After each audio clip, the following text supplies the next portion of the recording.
suis dit qu'on allait parler brosse, qu'on allait parler brosse et qu'on allait parler brosse. Bref, t'as compris, on va parler brosse. Va te brosser un peu, madame. Toi, ta bouche, ça bat, ta bouche, ça Ta bouche, ça sent.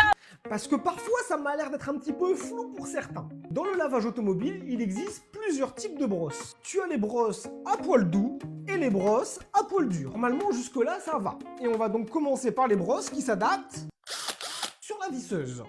T'es pas obligé de les adapter sur la visseuse, et c'est quand même plus facile. On va commencer par les brosses pour laver les tapis, la moquette, les tissus. Il faut savoir que dans cette catégorie, tu laves uniquement avec des brosses à poil doux. Par exemple, cette brosse. Comme tu vois, on est sur une brosse à poil doux qui est faite pour ne pas abîmer les tissus. Je te conseille quand même d'avoir un jeu de brosse pour éviter de laver les sièges une fois que tu as lavé la moquette. Mais question d'hygiène. On va passer maintenant la brosse pour les plastiques et les sols en plastique. J'ai nommé la brosse à poil dur. Ne commence pas à faire les sièges, tapis et moquette avec cette brosse. Personnellement, je l'utilise plutôt pour les plastiques d'utilitaire ou également les sols d'utilitaire. Elle est également très bien adaptée pour les tapis en plastique et pas du tout pour les tissus. Mais attention, tu peux quand même utiliser une brosse à poil dur pour les tissus dans certains cas. Tu te retrouves devant une moquette au hasard comme ça, une moquette de Clio. J'ai pris au hasard. J'aurais très bien pu prendre Peugeot 207.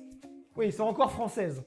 Ouais, t'as raison. J'aurais très bien pu prendre la Citroën Picasso. Ah ouais, non, c'est encore française. Laisse-moi chercher si je l'utilise sur une allemande, mais là, comme ça, je vois pas.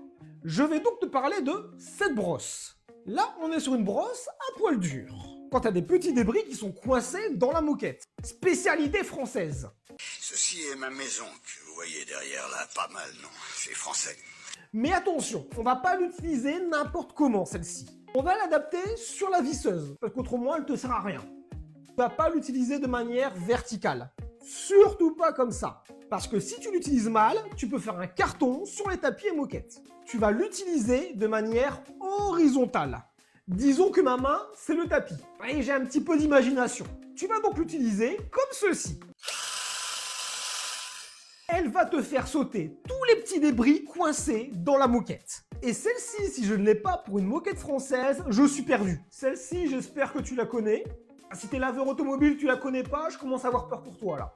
C'est tout simplement la brosse à poil de chien. Ou à poil de chat. Enfin bref, la brosse à poil. Maintenant, on va parler du cuir et de l'alcantara, qui se traitent avec aucune des brosses que je t'ai présentées jusque-là. On est sur une brosse à poil doux, et ça va donc être cette brosse. Parce que je vois certains laveurs auto laver le cuir et l'alcantara avec cette brosse. Comment ça, mon ref?